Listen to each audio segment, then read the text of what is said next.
8절 말씀을 읽어주시기 바랍니다.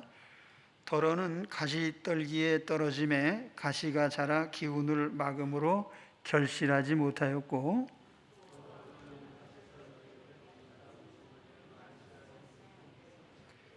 같이 봅니다. 세상의 염려와 재물의 유혹과 기타 욕심이 들어와 말씀을 막아 결실하지 못하게 되는 자요. 아멘. 자, 오늘은 가시떨기에 떨어진 씨에 대해서 말씀을 나누겠습니다.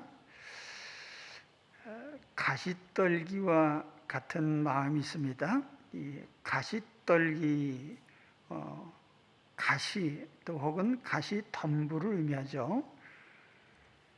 더러는 가시떨기에 떨어짐에 가시가 자라 기운을 막음으로 결실하지 못하였고, 18절에 보면 또 어떤 이는 가시떨기에 뿌려진 자니 이들은 말씀을 듣기는 하되. 가시덤불이라고 하는 것은 덩굴 식물이에요. 단연생도 있고 일년생도 있는데, 제가 어려서 자랐던 시골에는 탱자나무로 울타리를 한 집들이 들어 있었는데, 그 탱자나무 가시가 굉장히 억세죠. 그래서 거기 다른 식물들은 잘 못 자랍니다. 요즘 농사 짓는 분들 잡초 때문에 고민이 많으신데, 특히 정원을 가꾸거나 이렇게 하시는 분들은 환삼덩굴이라고 하는 아주 고약한 덩굴 식물이 있어요.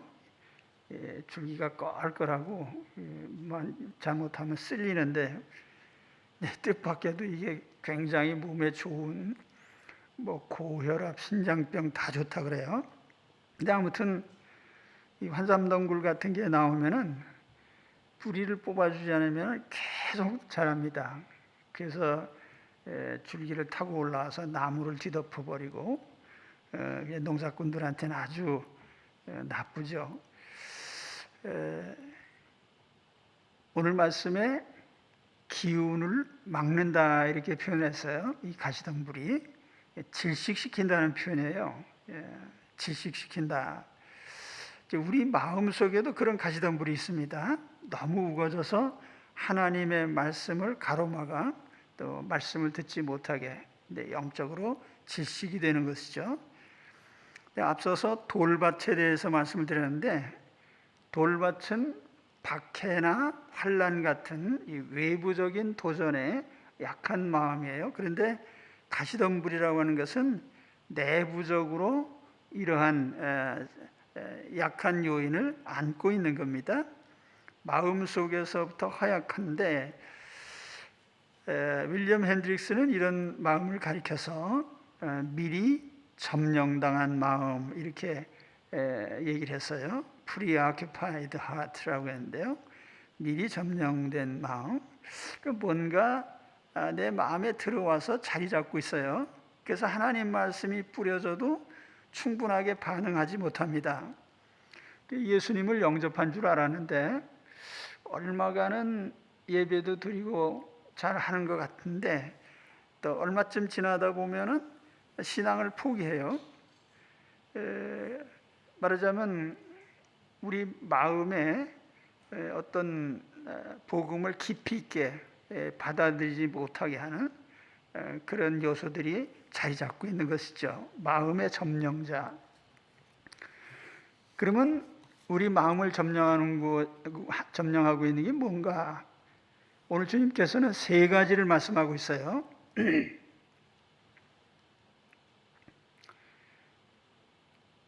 19절 말씀 보시면 세상의 염려와 재물의 유혹과 기타 욕심이 들어와 말씀을 막아 결실하지 못하게 되는 자요. 이 세 가지 나오죠. 세상 염려, 재물의 유혹, 기타 욕심 이렇게 말씀합니다. 첫째는 세상의 염려예요. 세상의 염려. 염려라는 단어는 이제 어수선하다는 그런 의미에서 온 말인데, 이 세상은 어수선하죠. 세상 자체가 걱정거리예요. 이 세상이 얼마나 변화무쌍합니까? 언제 어디서 어떤 일이 일어나는지 알 수가 없어요. 가만히 있어도 지진이 나고 화산이 폭발합니다. 홍수가 나서 많은 사람들이 쓸려갑니다. 전쟁이 일어나요. 핵전쟁만 일어나는 게 아니고 경제전쟁 더 심하죠. 전염병이 창궐하고 또 불의의 사고들이 일어납니다. 그런가 하면 사람과 어울려 사는 것 자체도 굉장히 큰 걱정이에요. 모든 사람이 나와 같은 생각을 하고 있으면 아무 문제가 없는데 서로 생각이 다 달라요. 나는 좋다고 여기는데 다른 사람들이 싫다고 해요. 그러다 보니까 여러 가지 갈등이 일어나고 다툼이 일어나고 폭력이 일어나고 혹은 살인이나 여러 가지 범죄들이 발생을 합니다. 때에 따라서는 평생 가까이 지내던 사람과 갑자기 이별할 수도 있어요. 근데 이런 것들이 대부분 다 불가항력적인 것들입니다. 그래서 우리가 이 세상에 살아간다는 것 자체가 다 걱정거리죠. 세상이라고 하는 곳에 우리가 존재하는 것이 실상은 걱정거리예요. 그런데 이러한 생존에 대한 염려들이 하나님의 말씀을 가로막는 거예요. 듣지 못하게 하는 거죠. 복음을 심도 있게 받아들이지 못하게 합니다. 우리가 말씀 묵상한다는 말 많이 하는데 여러분 설교 말씀 듣고 한 주간 내내 이 말씀을 묵상하십니까? 매일 우리가 매일 성경을 읽고 있지만 그 말씀을 우리가 하루 종일 마음에 담고 있나요? 말씀이 마음에 담겨지질 않아요. 세상 생각만 하면 말씀을 담을 겨를이 없는 거예요. 요즘 코로나 때문에 참 걱정이 많습니다.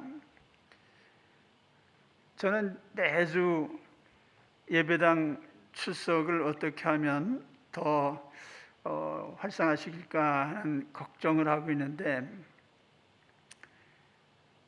어떻게 보면은 예배드리러 오는 것이 순교하러 오는 것 같아요. 목숨 걸고 예배당 갔다가 코로나 걸리면 혹은 또 반대로 혹시 내가 코로나를 전파하면 어떻게 하나. 그래서 이제 피차 조심하는 가운데 예배당 출석을 못하고 계신 분들이 많습니다. 뭐 순교까지는 아니더라도 그 언제까지 이렇게 해야 될까요? 백신이 나오면은 어느 정도 해결되겠죠. 그래서 저도 백신이 나올 날을 기대하고 있는데 백신 나올 때쯤 다 함께 만나도록 하겠습니다. 네, 아무튼 이 세상에 있는 게 다 걱정이죠. 우리 주님께서는 마태복음 6장 25절을 보면은 살아가는 것 자체, 우리가 매일 먹을 음식을 먹고 음료를 마시고 옷을 매일 갈아입고 그래서 무엇을 먹을까, 무엇을 마실까, 무엇을 입을까 항상 걱정이라는 거죠. 사는 것 자체를 걱정으로 사는 거예요. 우리 주님께서 걱정하지 마라 이렇게 말씀하셨죠. 자, 세상 염려, 이 세상이라고 하는 자체가 염려의 근원이다. 또 두 번째는 재물의 유혹에 대해서 말씀을 합니다. 여기 재물의 유혹이라고 했는데 유혹이라는 단어가 사실은 번역은 유혹으로 했지만 실상은 속임수라는 의미예요. 속인다는 의미예요. 유혹, 아파테라는 단어인데 그래서 재물의 유혹, 이 구절을 영어 성경에서는 재물의 기만이라 이렇게 표현을 했어요. Deceitfulness of riches라고 했는데 재물의 속임, 재물의 기만. 왜냐하면 이 재물이라는 게 사람들로 하여금 잘못된 기대를 하게 해요. 예를 들면 가난한 사람은 내가 불행한 것은 돈이 없기 때문이다. 돈만 있으면 나도 행복할 수 있다. 이런 가정을 하게 하는 거죠. 또 돈이 많은 사람은 내가 현재 행복하지 않은 것은 돈이 약간 부족하기 때문이다. 조금 더 돈을 모으면 행복할 수 있다. 이런 이제 기대인데 이 두 가지 기대가 다 잘못된 거예요. 그래서 돈이 없는 사람이든 있는 사람이든 돈을 모으려고 애를 써요. 그래서 돈만 있으면 행복할 거라고 하는 가정을 하게 하는 거죠. 저희 세대는 어렸을 때부터 돈이 인생의 전부가 아니다. 그런 걸 많이 부모 세대로부터 배웠어요. 돈이 전부가 아니다. 삶의 철학이 그랬어요. 그래서 저희 때만 해도 이공계 수재들이 의대를 가지 않았어요. 물리학과를 갔죠. 돈이 없어도 행복하게 사는 법. 그렇죠. 그런 철학과 삶이 많잖아요. 노자의 무의자연, 루소의 자연으로 돌아가라. 또 사도 바울은 먹을 것과 입을 것이 있은즉 족한 줄로 여겨라. 우리 주님께서 가르친 교훈 중에 심령이 가난한 자는 복이 있나니. 그러니까 돈이 많고 재물이 많은 것이 행복이라고 결코 말하지 않았어요. 근데 어느 시점에서부턴가 제가 생각하기로는 아마 산업혁명 이후에 이 자본이 축적되고 돈이 지배하는 사회가 되면서부터 아마 이런 삶의 철학이 바뀐 것 같아요. 돈이 행복이라고 하는, 요즘 이런 농담이 있어요. 신부감 중에 제일 인기 있는 신부가 누구일까요? 첫째는 예쁘고 머리 좋고 돈 많은 여자, 둘째는 예쁘고 머리 좋고 돈 없는 여자, 셋째는 예쁘고 머리 나쁘고 돈 없는 여자. 공통점은 예쁜 거죠. 근데 좋은 신랑감은 누구일까요? 첫째는 돈 많고 머리 좋고 잘생긴, 둘째는 돈 많고 머리 좋고 못생긴, 그 셋째는 돈 많고 머리 나쁘고 못생긴. 첫째가 돈 많은 거죠. 그래서 그 삶의 철학이 돈 중심으로 그렇게 돌아갑니다. 그래서 사회 구조도 부자끼리 모여 살고 가난한 사람끼리 이제 모여 사는, 적어도 예전에는 마을의 구조가 그렇지는 않았어요. 근데 요즘은 구조적으로 그래요. 현대 사회가 돌아가는 원리도 첫째도 둘째도 셋째도 다 돈이에요. 국가 경영이라고 하는 거 있잖아요. 최근에 보면은 민주당이나 이 당의 강령이 있잖아요. 통합당도 강령을 바꾸고 있어요, 요즘에. 근데 결과적으로 보면은 그 핵심적인 요소는 뭐냐면 경제 운영이에요. 경제를 어떤 방식으로 운영할 거냐. 아담 스미스를 따라가야 되냐, 케인즈를 따라가야 되냐, 아니면 칼 마르크스를 따라가야 되냐. 각국 정부가 취하는 조치들을 보면 경제 중심이에요. 그러니까 트럼프 대통령이 하는 거 보면은 국가 경제가 35% 그냥 거꾸로 가니까 코로나 시경도 안 써요. 그러니까 사람 생명보다 경제가 중요하다는 거죠. 아베 정부도 마찬가지예요. 코로나 문제 없으니까 놀려 다니세요. 고우트 트래블 해가지고 일본이 난리 났잖아요. 근데 그것이 어쩔 수 없는 선택이에요. 경제가 안 돌아가면 정권도 망하는 거예요. 국력은 사실 돈이에요. 그래서 구소련이 해체된 것도 실상은 뭐 이념적인 대립에서 패배한 게 아니에요. 군비 경쟁을 하다 보니까 도저히 미국을 못 따라가는 거죠. 그러니까 완전히 다 분해되어 버렸잖아요. 그런 측면에서 보면은 저는 우리 대한민국과 북한의 경쟁도 끝났다고 보는 것이 맞는 것 같아요. 핵무기나 미사일이 밥 먹여주는 것도 아니고, 돈 많은 대한민국이 요즘 보면은 무기를 뭐 엄청 만들어냅니다. 신무기로 그냥 도배를 하고 있는데, 우리 국방과학연구소 ADD가 창립된 지가 50년이 지났는데 그동안에 만들어낸 무기들도 엄청나지만 지금 비축하고 있는 기술도 엄청나요. 요즘 나오는 무기들 보면은 뭐 K2 흑표 전차, K9 자주포, F-35 스텔스기 수입하는 것이지만요. 또 지금 FA-50 만들어서 지금 수출하고 있고, KF-X가 이제 연말에 출고가 됩니다. 현무 미사일 시리즈, 극초음속 미사일 개발, 요격 미사일, 이지스함, 핵잠수함, 항공모함 막 만들어요. 그러니까 어떤 면에서 보면은 이제 국력이라고 하는 그 자체가 전부 돈이에요.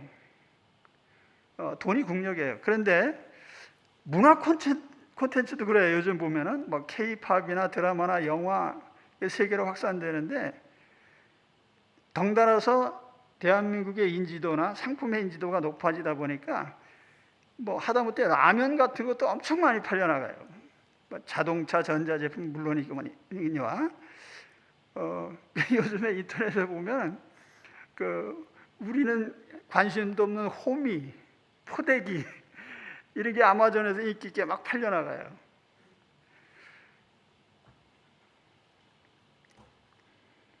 돈 얘기를 너무 많이 했죠.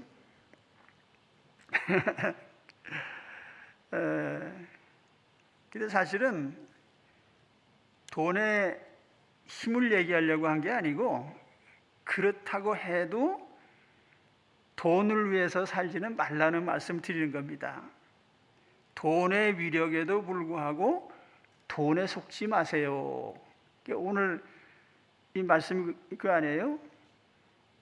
재물의 속임수에 넘어가지 마세요. 돈에 속지 마세요. 그 얘기를 하려고 하는 거예요. 온 세상이 다 개인이든 나라든 돈으로 돌아가도 돈에 속지는 마세요. 그 얘기입니다. 앞서도 말씀드렸잖아요. 가난한 사람들은 돈만 있으면 행복할 줄로 잘못된 기대를 하고 있어요.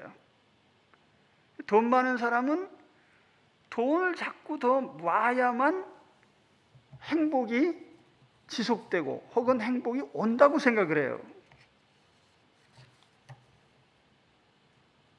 그래서 이 돈을 모으는 것에 인생을 바쳐요. 기업체들을 보면 요즘 뭐 세계 경쟁에서 보면 몸집이 커야만 살아남아요. 그러다 보니까 우리나라의 삼성전자의 연 매출액이 250조입니다. 이 얼마나 큰 규모인가 하면은 우리나라 1년 국가 예산이 500조예요. 우리가 세계 10위의 경제 대국이거든요. 이 세계 10위의 경제 대국의 1년 국가 예산의 절반, 한 기업체가 그만한 매출을 하고 있고, 시가총액을 보면은 주식 총액이 3천억 달러예요. 세계 18위인데요. 아무튼 기술 경쟁력도 있어야 되지만 몸집이 커야 돼요. 그러다 보니까 돈을 계속 벌어도 더 축적해서 더 몸집을 키우려고 하잖아요. 근데 이러한 세상의 삶의 방식이 개인의 삶에 적용이 되면 그때부터 인생은 완전히 거꾸로 가는 거예요. 돈만 많으면 행복해질 거라는 이런 잘못된 기대감.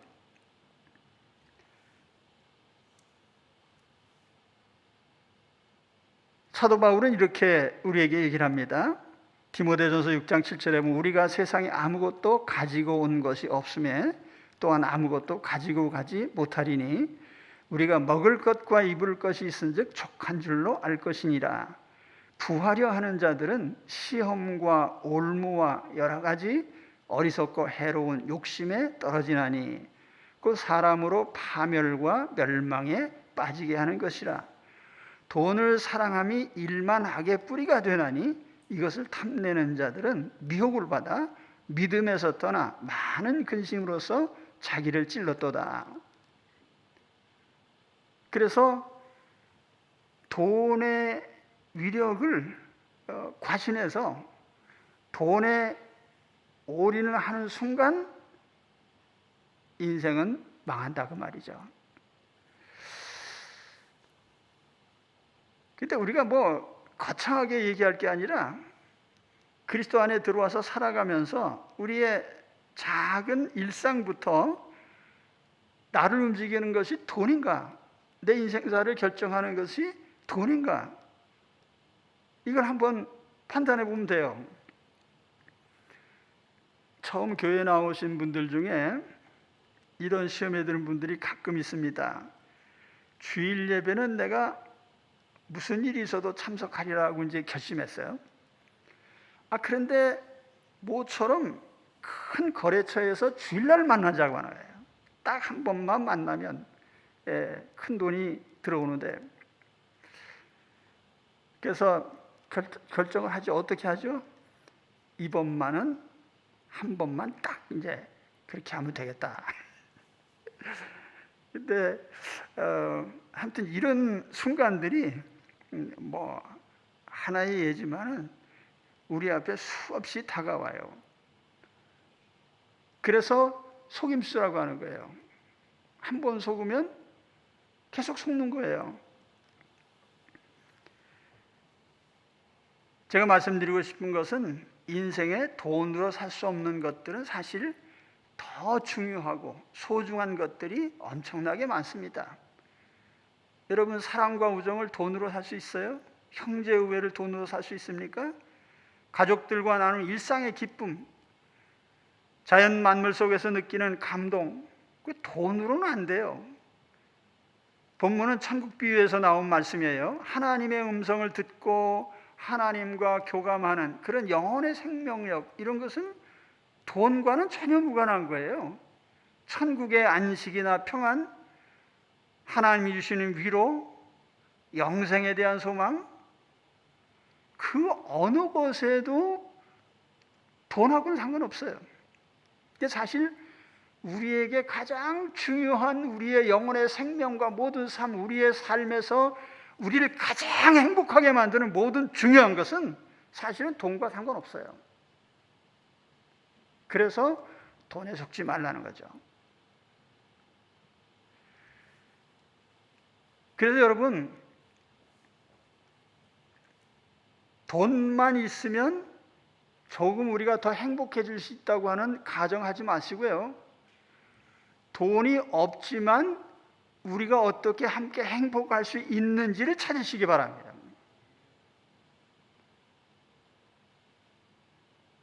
그래서 항상 우리는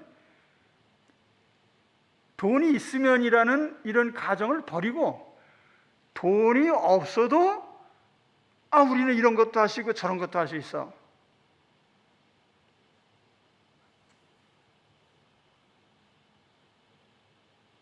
그리고 세 번째, 우리 마음의 점령자는 여러 가지 욕망, 기타 욕심 이렇게 표현했습니다. 여러 다른 욕망들 이렇게 이제 표현하는데 개인적인 여러 욕구들이죠. 이런 욕구들은 합법적인 것일 수도 있고 또 잘못된 것일 수도 있어요. 잘못된 욕구들은 뭐 예를 들면 이런 것들이죠. 우리가 마약을 한다든지 도박을 한다든지 술 중독에 빠진다든지 불륜에 빠진다든지 남의 소유를 탐내는 것 같은 이런 것들이죠. 근데 합법적이지만 또 잘못된 욕망들도 많아요. 뭐 요즘 보면은 익스트림이라는 단어가 붙으네요. 극단적인 모험 행위라든지 또는 과도한 취미생활.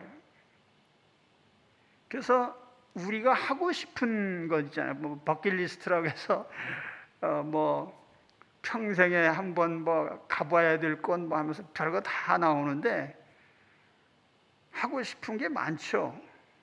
근데 사실 욕망은 적절히 제어돼야 됩니다.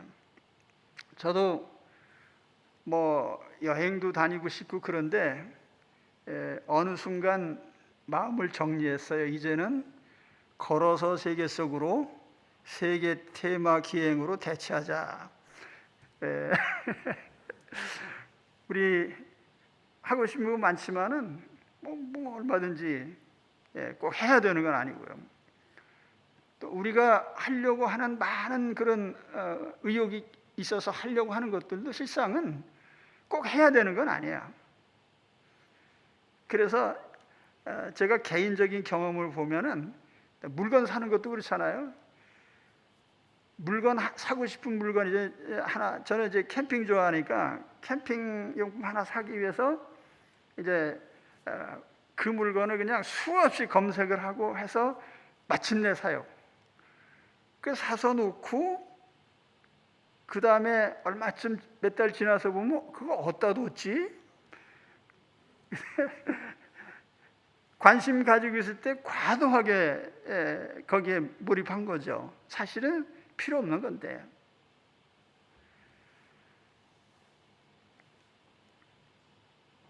그래서 욕망은 제어돼야 됩니다. 그 사도 바울은 우리에게 어떤 욕망이 생길 때 특히 육체적인 욕망 같은 이런 것은 성령의 도우심을 구해서 제어를 하라고 합니다. 내가 이르노니 너희는 성령을 따라 행하라. 그리하면 육체의 욕심을 이루지 아니하리라. 육체의 소욕은 성령을 거스르고 성령은 육체를 거스르나니 이들이 서로 대적하므로 너희가 원하는 것을 하지 못하게 하려 함이니라. 자, 우리 마음의 점령자들, 오늘 주님이 3가지 말씀하셨죠? 그래서 우리는 이 마음의 점령자들을 사실 하나하나 쫓아내야 돼요. 마음을 선점하고 있는 것들을 쫓아내라. 주인 노릇하지 못하게 만들어라. 또 내 인생사에 어떤 결정권을 행사하지 못하게 하는 거예요. 이 세상 걱정이 내 마음을 주장하지 못하게 하고, 재물의 속임수가 내 인생사를 결정하지 못하게 해야 돼요. 어떤 욕망도 내 인생의 소중한 결정을 하지 못하게 만들어야 돼요. 첫째는 이 세상에 대한 걱정이죠. 뭐 집안 걱정, 개인 걱정은 물론이고 나라 걱정. 여러분, 내가 나라 걱정한다고 나라가 바뀝니까? 내가 걱정한다고 해서 실상 바뀌는 건 아무것도 없어요. 주님 말씀처럼 내가 걱정한다고 해서 키를 한 자나 더 할 수 있느냐?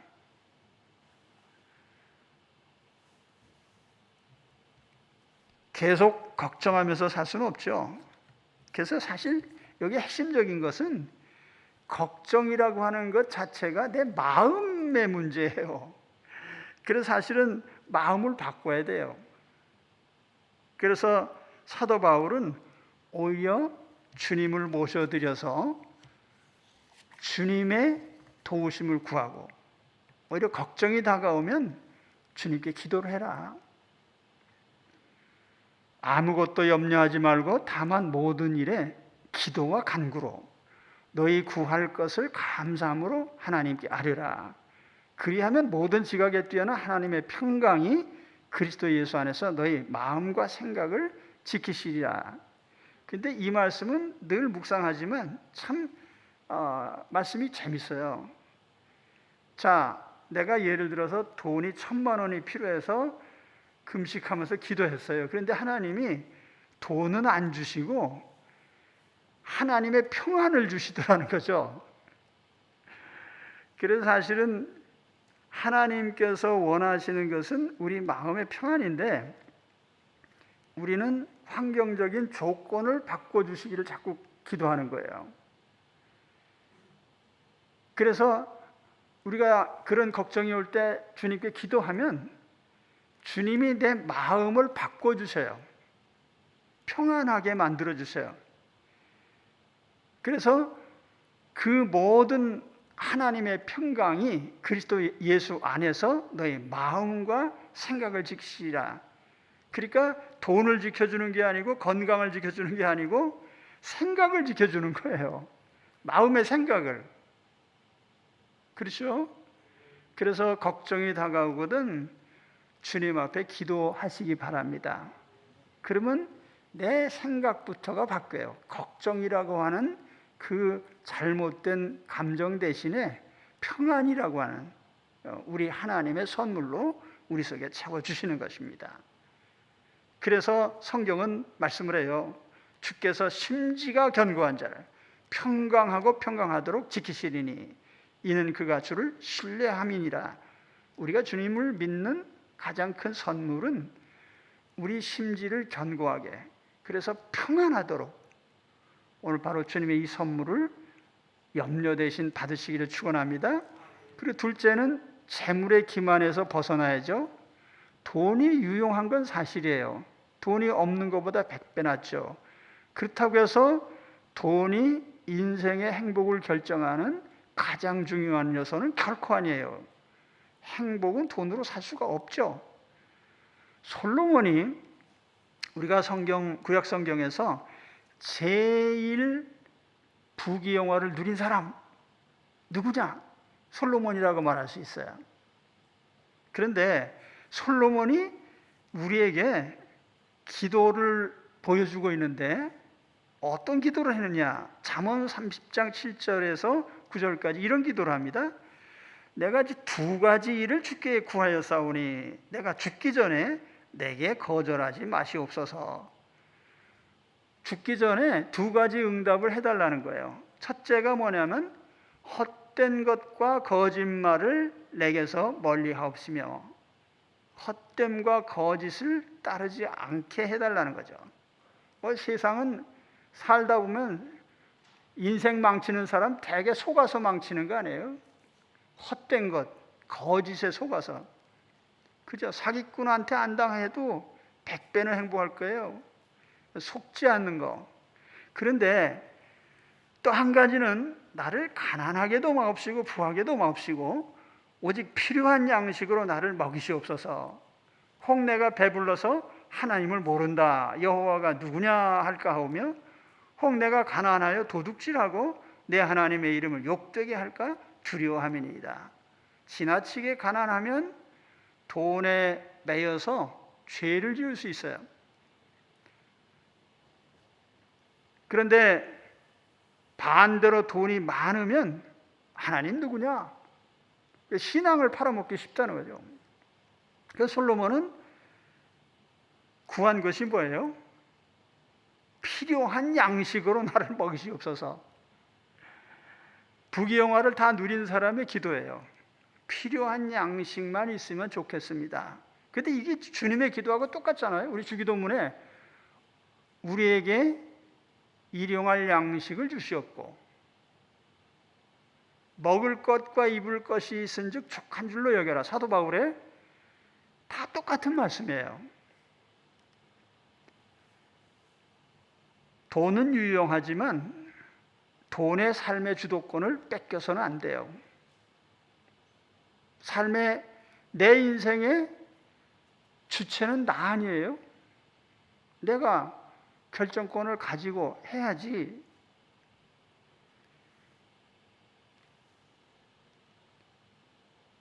돈에게 삶의 주도권을 뺏기지 마시고요. 혹시 돈이 내 삶을 결정한다고 하면 오늘 그 결정권을 뺏어오시기 바랍니다. 내가 주인이에요. 세 번째, 여러 가지 욕망들입니다. 하고 싶은 일, 갖고 싶은 것들 적당히 제어를 하셔야 돼요. 인생은 짧고 정말 하고 싶은 일은 많습니다. 그렇다고 해서 다 할 수 있는 건 아니에요. 어떤 욕망은 추구할수록 빠져드는 수렁이 될 수 있어요.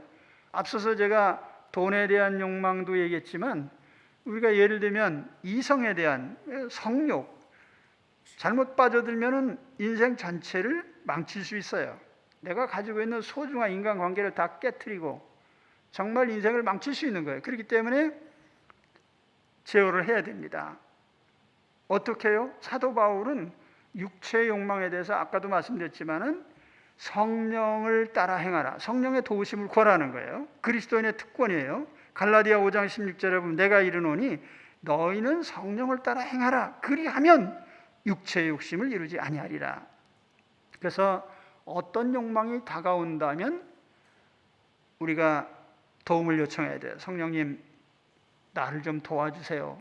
이 욕망에서 벗어나게 해주세요. 그래서 성령께서 우리 마음에 오셔서 제어를 하게 해주셔요. 내가 과도한 욕망을 가지고 행하려고 할 때 성령께서 억제를 해주시는 거예요.